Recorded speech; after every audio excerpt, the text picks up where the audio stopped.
Well, I think it's the most rewarding work that you can do. If I was going to give a lot of time to a few organizations, I wanted it to be impactful. I had always been a fundraiser.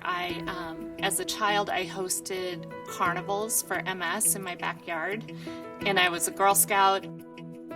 And then went to college and was involved in Special Olympics and was actually pre-law. I was sure I was going to law school. And I was introduced by a woman who mentored me, who basically introduced me to the whole philanthropic world and introduced me to fundraising. And once I realized it could be a career path, I haven't looked back. I never did go to law school.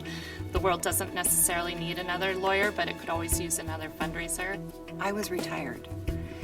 So I said, I need to learn about my new community again. I want to get involved. I want to know what's happening here. So I went to the nonprofit world because that was one that I knew, and I started talking to leaders of nonprofits in Denver, and I found one common element.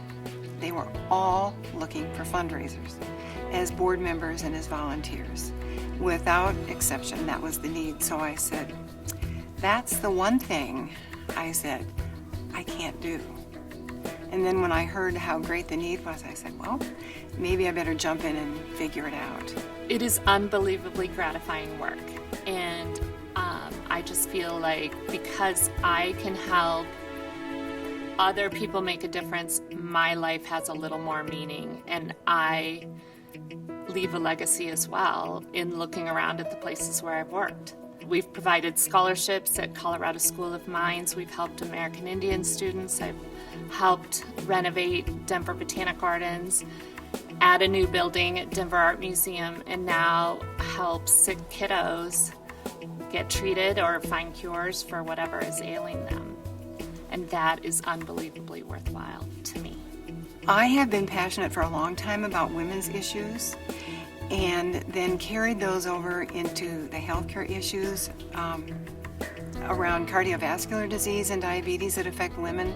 I've spent a lot of time at the Center for Women's Health Research, a lot of time with the Women's Foundation, and now a lot of time with Craig Hospital. And so I have been very devoted to also paying it forward and helping to mentor and bringing other people into the field and introducing it as a career. And so thanks to several of us who really had convictions around that, we were able to create the Institute for Leaders in Development and mentor just as I had been mentored 24 years ago. I have now mentored other people through that program and helped them hopefully be stronger and more confident in their careers. And again, that goes back to my definition of philanthropy. It's sharing of time, talent, and treasure.